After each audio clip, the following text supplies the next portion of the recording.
Grace and peace be multiplied unto you. Thank you for those of you who are settling in and getting logged in for this and other Walking Through the Word Bible class. Thank you as well to those of you who are in person with us on this Wednesday evening.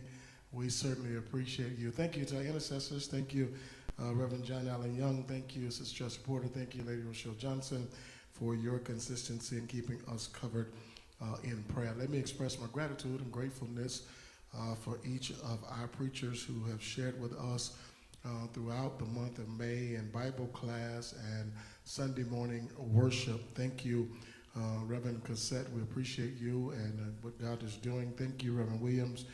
We appreciate you and what God is doing. Thank you, Reverend Jeff. We appreciate you so much and what God is doing. Thank you, Reverend John Allen Young, as well, for what God is doing. We certainly appreciate you sharing in the house and sharing with the congregation the gifts that God has rendered unto you. It is good to be back with you here on a Wednesday night after some much needed mental time. Thank you so much for bearing with us and staying and sharing with us consistently on Wednesday and Sunday mornings.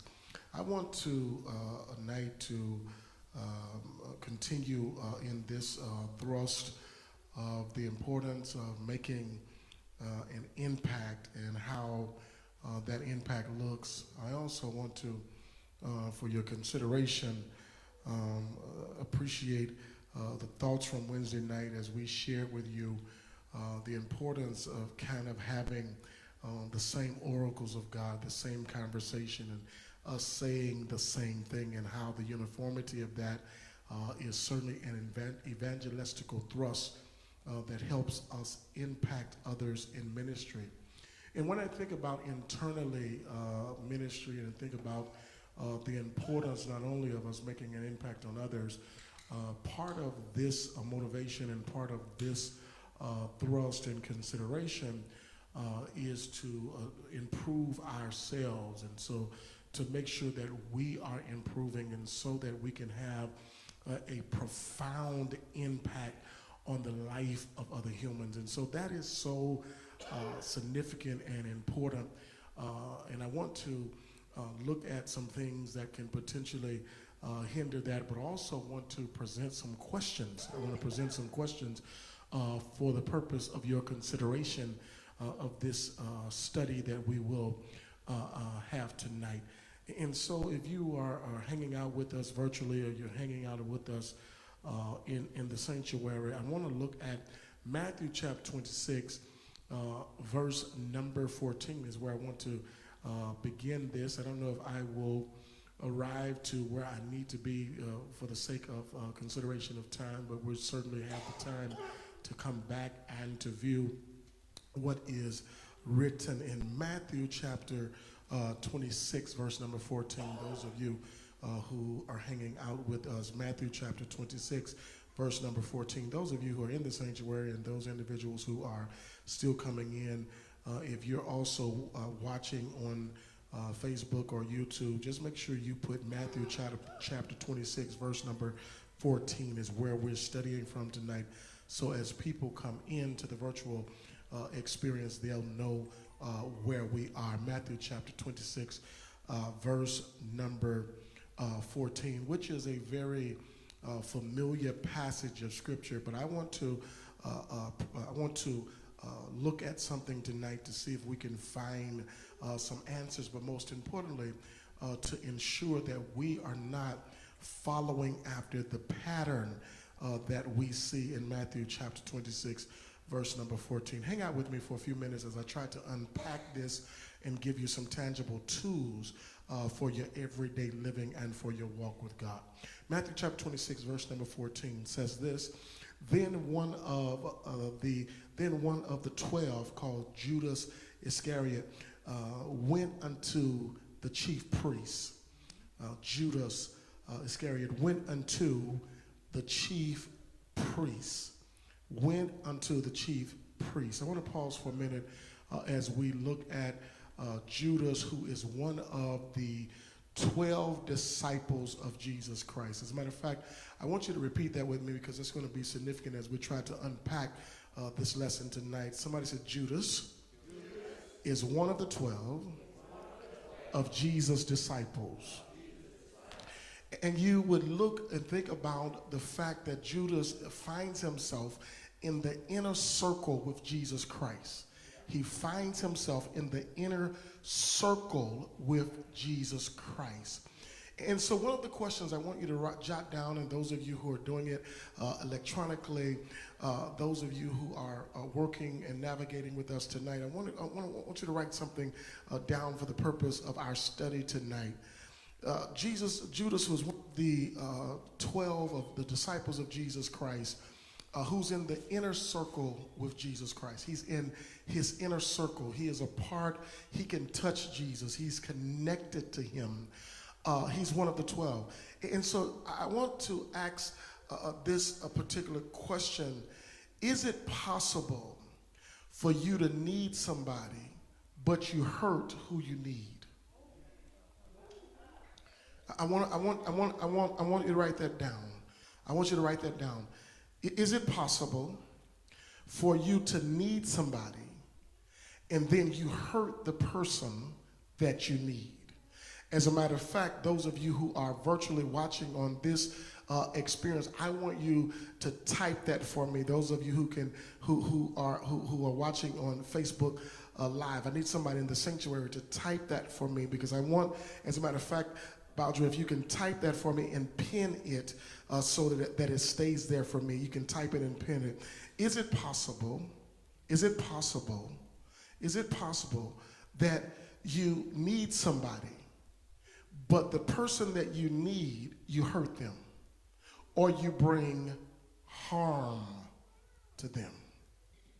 You need somebody. You need somebody. You need somebody. For instance, if I needed Reverend Young to do A, B, C, and D for me, and I say, Reb, can you do this for me? He says, yes, I can do this for you. And I asked him to do it. And in my response or reaction, the person who I needed to do whatever I asked him to do for me, I turned around and brought harm to the person I needed. And you've got to ask yourself, as we study tonight, what drives this level of behavior? What drives this level of behavior that you can gain from somebody? That somebody that's a necessity in your life that you have to have. That the same person that is a necessity for you, that you turn around and you are willing to bring harm to who you need. Isn't that interesting? And as many times, Sister Rogers, as many times, Sister Odom, I have looked at this passage of Scripture in preparation for sermons and to preach this. I pause for a moment because I think it goes beyond the surface, and that we need to get into the mind of Judas. And because if you can get into the mind of Judas, what in essence I hope this will do for us is to make us pause and think before we do something. The very person that's a necessity, are you willing to bring harm to that person that you need? And if that's the case, you've got to ask yourself, don't you point a finger at nobody else, don't you look at nobody else. You've got to ask yourself, well, why am I willing to do that? Why am I willing to do that? Why am I willing to bring harm to the person or persons that I need? Why would I bring harm to them? What in my thinking would trigger such a behavior? Because I think the church is full of people who believe that they need the church. They have a belief. I also, or perhaps the reason why you're willing to bring harm is that you don't feel like it's a necessity. The flip side of that you are expendable, and that I don't necessarily need you, so I'm okay with bringing harm to you because you are expendable. I want to suggest to you, my brothers and sisters, that there's some things that will perpetually be attached to you if you're not careful with how you handle who God strategically places in your life.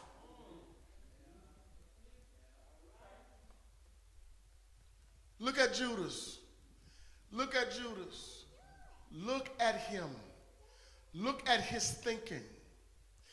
Here is the interesting part of this text. Look at him. He went and found, hear me, he went and found the enemies of Jesus. He went to find the enemies of Jesus Christ. They didn't look for him. He looked for them. What an interesting piece. I think it is amazing. I want you to write this down, and this is for your personal notes, and evaluate this later and think about it. I think you have to be mindful of individuals who know all of your enemies. I'll say it again. I think you have to be careful of individuals who know everybody who's against you. You have to be wise of individuals who know everybody, noted, that's against you. Here is why individuals keep up with your enemies. Here is why logistically those who are close to you keep up with those who don't like you. Because they always want to have a trump card for when they don't like you. So I have to keep in my Rolodex and remember in my mind everybody who doesn't like Lakeivia Johnson. Because there's going to come a point I already know where I'm going to feel how they feel. Good God of Zion. And so what I do is I keep myself accessible to those who don't like certain individuals, so that when something comes up, I know where my team is.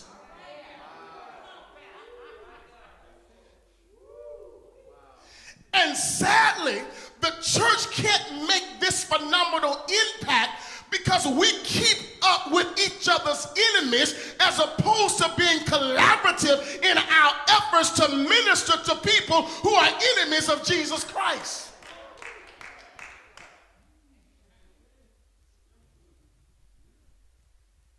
He went and found them. He went and found them. And he, watch what he does in verse number 15. And he said unto them, watch this. He said unto them, verse number 15, Matthew chapter 26, verse number 15. Are you with me? And he said unto them, watch this, what will you give me?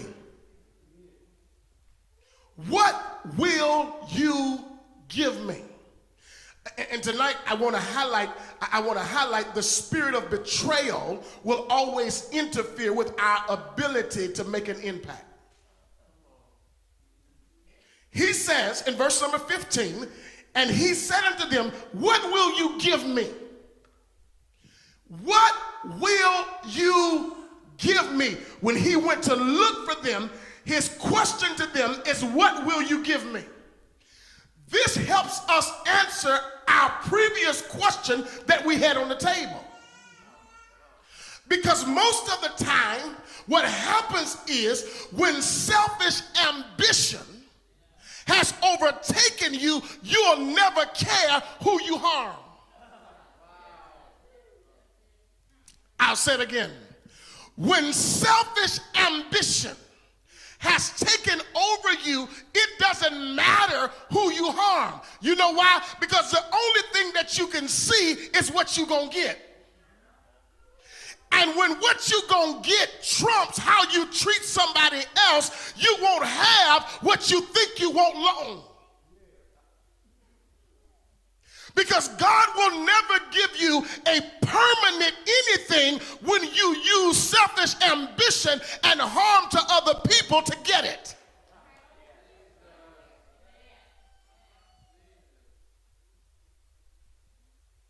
And so if you undercut somebody to get the promotion on your job, guess what's going to happen? Guess what's going to happen? Somebody's going to do it for you. And a lot of times in our lives, right? A lot of times in our lives, we always try to figure out, well, why is this happening?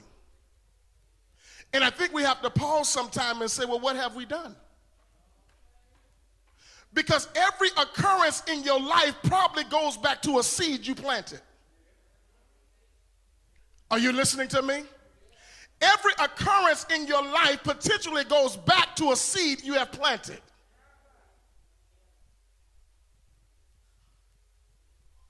And if you had a moment of your rejection cycle where you said every seed I planted and you went somewhere negative, that's because those are your dominant seeds. Some of us, when I made that statement, should have rejoiced.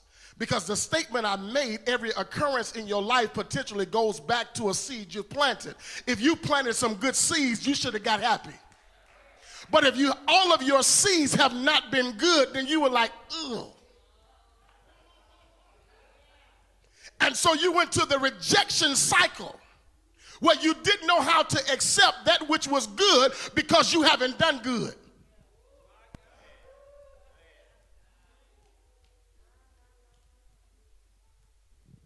What drives? What motivates? What drives Judas to the place where he says, what will you what? Give me. Because selfish ambition will never allow us to have the impact that we need to have on others because we only think about ourselves. What do you have for me? I am willing to risk the relationship with the person I need if you're willing to give me something I want. Don't miss that.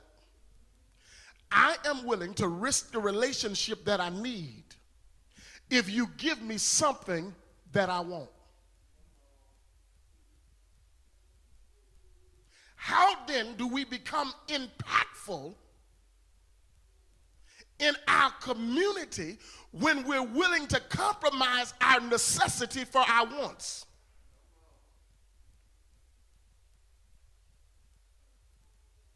Judas is close enough to Jesus that he can bring him harm. The testament of your relationships, if you want to really know if you got a relationship with somebody, you can pause for a minute and use this analogy. That if they're close to me, then they've got enough information to harm me. Because true relationships always see the vulnerability of the individual connected to. Which is why you have to be wise about your connections.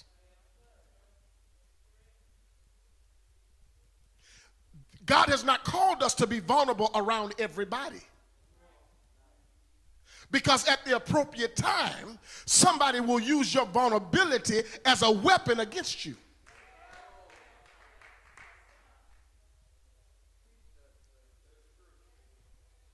And so you have to be wise. And when I look at Jesus and I see Judas in his camp, I'm trying to figure out, with everything that Judas has experienced with Jesus, why in the world would he cause him harm?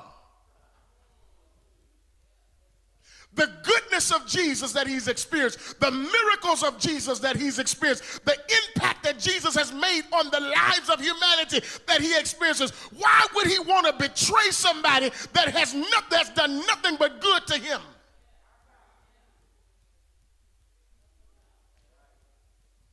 People of God,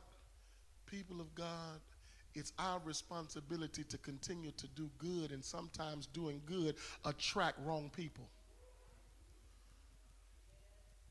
Sometimes it happens. Sometimes it happens. Does that mean you give up on good? No, that means your good gets stronger.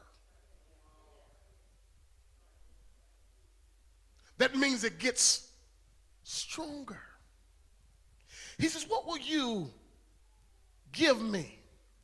I will deliver him out unto you. I will deliver him unto you. Who is he going to deliver? Jesus. He's going to deliver Jesus Christ into the hands of his enemies. He's going to make sure that every enemy knows this person is Jesus, come get him.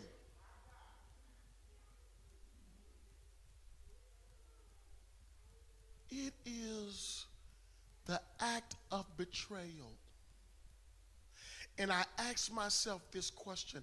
I ask myself theologically. I ask myself just from my own personal note. I ask myself this question when I saw this level of betrayal. Because I know the power of Jesus Christ and his ability to forgive. Watch this. Because I know that Christ can forgive. He died for our sins. Because I know his compassion for humanity. I ask myself the question, why is it that Judas did not get restored? Peter did.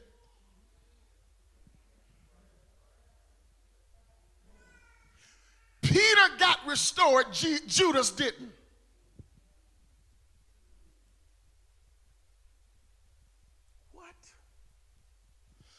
What does he want us to see? What does he want us to see? Because there's some betrayal that will not be tolerated in the kingdom. And once you cross that boundary, you don't possess the ability to return. Because the next time I see Judas, you better watch me teach it. The next time I see Judas, he went to the chief priest to return the money as opposed to Christ for forgiveness. You know why? Because the selfish ambition has overclouded him so he didn't even know how to return. And there's some people who are so gung-ho and determined to have it their way that they don't know how to return and to get it right. And that's why they can't make an impact on anybody else's life, because they haven't learned how to get it.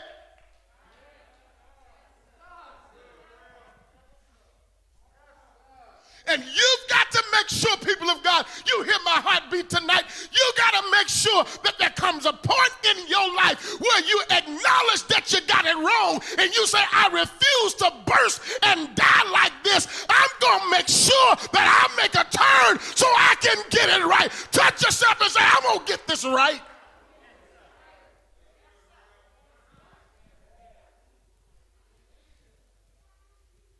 I'm going to get it.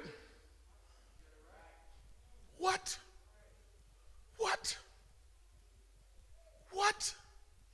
God has not called you to remain in that selfish place where you don't know how to say, you know what? I did that wrong. I said that wrong. I treated you wrong. I didn't get that right. But I'm standing here now to tell you that I want to get it right. And I think the church, if we're going to make our next major move in this community, there's some stuff we've got to get right, and you got to get it right with yourself so that you can get it right with somebody else. Holler again, I'm going to get this right.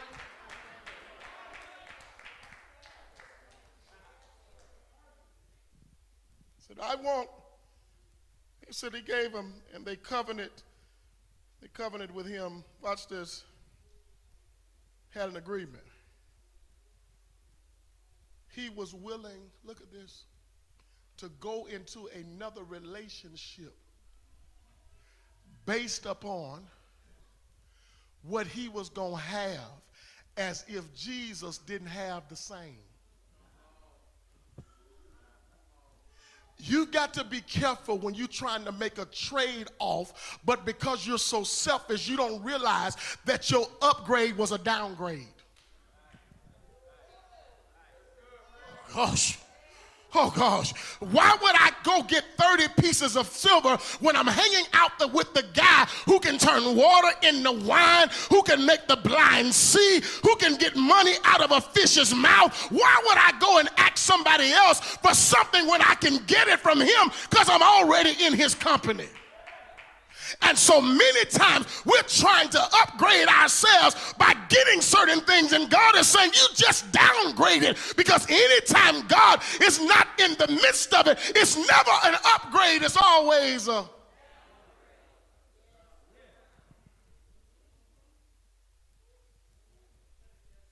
He wanted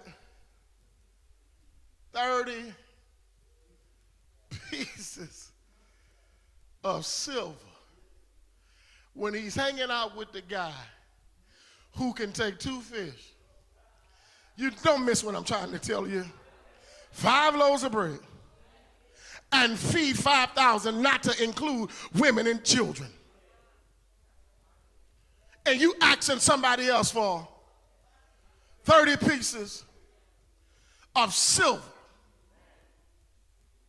when the guy you with is able to do exceedingly abundantly above all that you can ask or even think. He can give you what you couldn't imagine. You just missed that. He can give you what you couldn't imagine. That's how big this Christ is. And all of a sudden, you're chasing 30 pieces of...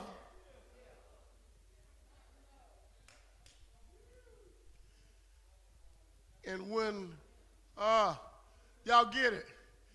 Y'all get it. I heard somebody say something was wrong with him. Well, it was wrong something, right? That's mental illness. You missed what I was trying to get to, y'all. Somebody said something was wrong with him. Yeah, that's mental illness. That your mind can get to the place where what the person that you need the most, you're willing to harm.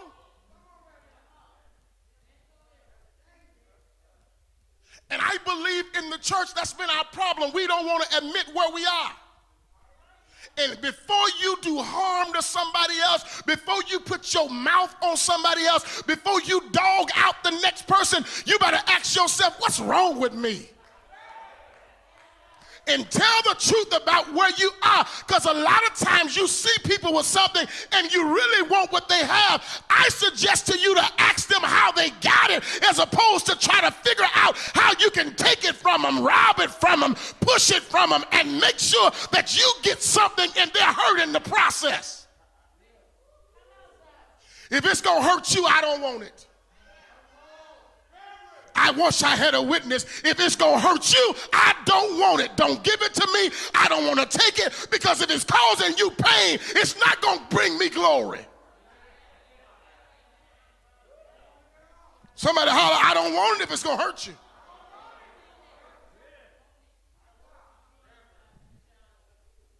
Text says I'm gone because I'm out of time, and I messed around and got a little bit happy here. And from that time, watch this, from that time in verse number 16, because I got to run. And from that time, he sought the opportunity to betray him. After hanging out with his enemies, negotiating with his enemies, having his selfish ambition, about to leave with his 30 pieces of silver, he went on the hunt. And I got to show you where the person I need is so you can hurt him.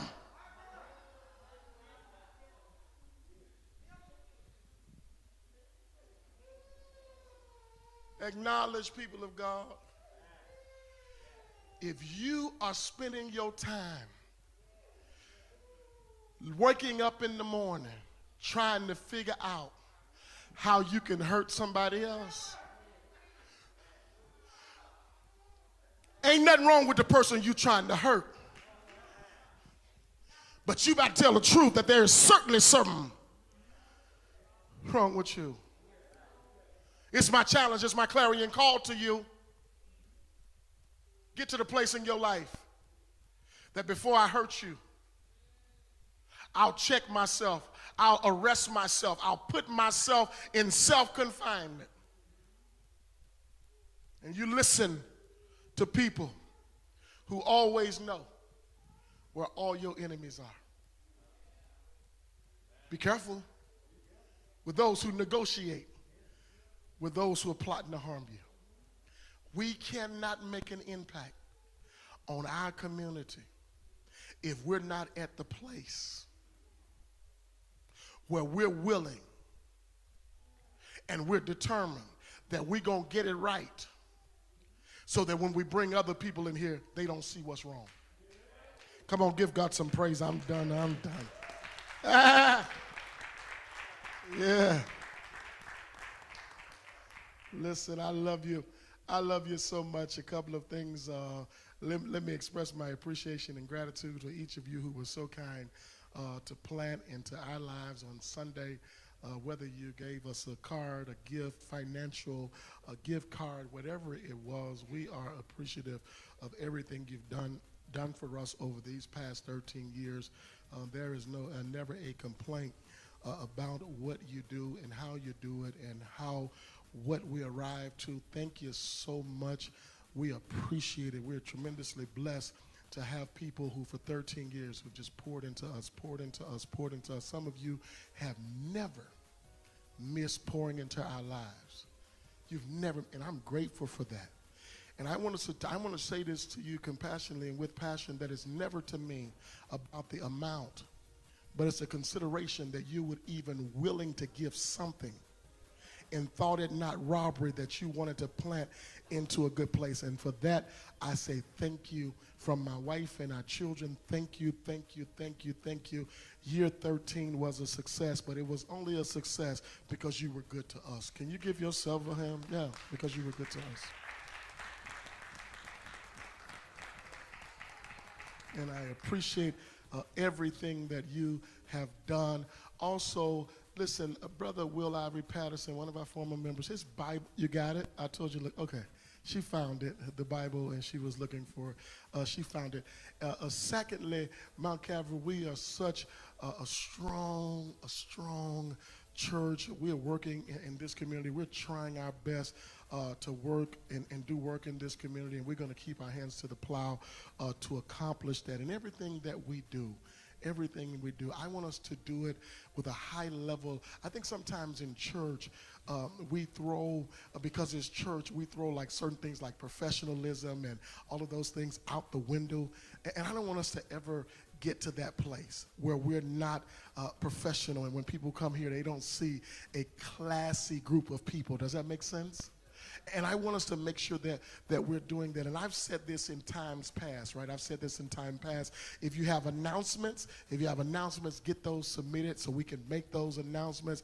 What I don't want to see us doing, this is my little pastoral fuss tonight, what I don't want to see us doing is yelling out and screaming out in church, right? We don't do that. Somebody said, we don't do that. No, we don't do it. We say amen and we praise God, but we don't yell and scream out from the pew, okay? I want us to just be cognizant of that and conscious of that on a consistent basis. If you have announcements, get them turned in so we can talk about them. Listen, it's my responsibility to share these things with you. Don't ever get mad at me because I'm on your team. I am so serious. I am on your team, and nothing can change that. And so I want to make sure that we are cognizant of those type of things. And again, I told you, when people come, no one should come. There'll be a new face, and we don't what? We don't know their names and introduce ourselves, all right? And so I want to make sure that we're doing that. Sister Tressa, and I saw this on Facebook, and I saw it on the news, but June 10th, I think that's Friday. I think that's Friday. The pop-up park, they're doing a pop-up park in Garden Hills, right? And I think they brought turf from the U of I. But June 10th, Sister Tressa, and I say Sister Tressa because she's over our mission ministry, and we want to make sure every time that they're doing something in Garden Hills that Mount Calvary has representation. Are you listening to me? I'm serious. Every time they're doing something in Garden Hills, we need to be there, right? That don't mean pastor need to be there. You right? Because I am so, listen, I'm at a mature place in my ministry now where I realize, and I ain't gonna even try to be everywhere because it's almost broken me to try to be and do everything. I can't do it, right? And so June 10th, I think it's from 11 to 5. They're looking for individuals to come and help with the pop-up park. I think it's they're putting out mulch. Sister Zelda doing some other things for beautification. I know it's one of your areas of expertise. Get with Sister Tressa tonight. Let's schedule a time that Mount Calvary, and when we go, put on your Mount Calvary apparel so they'll know. Because, you know, I hear the buzzwords, well, what the church doing over there, right? And I was already fighting with the school district this week. I was already fighting with the school district this week about the feeding program, so I've already done my fighting for the week. You got me? I'm serious. I've already done my fight. Y'all don't know behind the scenes. I'm warring, man. And so, you know, we are constantly working, but we need to be there from 11 to 5. 5 or 6 of us go for an hour. Let's get it done. Again, that's June 10th, which is Friday, right? Which is Friday, and it's at it's the pop-up park on Hedge Road. Davion should be able to give us exactly where that pop-up park is going to be. But get with Tressa, sign up. Let's do that. Can you do that for me, Hill? I can't hear nothing. All right, let's make sure we're doing such. Listen, I love you so much. Since Johnson is coming with the rest of the announcements, I don't think I'm missing anything else. We're real close now to opening our teen center the end of the month, our open for kids, and our summer camp. So we've got a couple of weeks that are going to be really busy for Mount Calvary. If you're looking for some volunteer time to help out, see Sister Ellaby, because again, 29 plus teens upstairs, and then we're aiming for 50 plus kids downstairs. So you're talking about 79 to 80 kids in our building.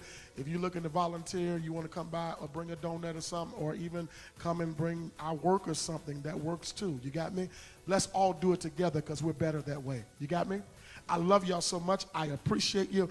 We're looking forward to seeing you on Sunday morning, Sister Johnson. Thank you, Pastor Johnson, for that amazing yet challenging word on tonight. We certainly appreciate you here at Mount Calvary. Our pastor will celebrate another year of life on Thursday, June the 9th. Please see Sister Zelda, amen, to plant a love offering, or you can Cash App him directly at $LCJ Rep. Our youth ministry is asking all parents and all youth to attend a meeting on June 11, 2022, which is this Saturday, from 1 o'clock to 2:30 p.m. Come and get a glimpse into 2022 with the upcoming events and expectations. If you have any questions, please see any of our youth leaders. To register your children 5 to 13 or your teen for life, or you can contact the church office. We want to keep Pastor Tatum and the Canaan church family in prayer in the passing of Sister Barbara Tatum. To order Pastor Johnson's first book project, Looking Within, please go to LakeishaCJohnson.com, Amazon.com, Kobo.com, Barnes & Noble, or you can see me immediately following any worship services. These are your weekly announcements. Please govern yourselves accordingly and have an amazing Wednesday. God bless you all.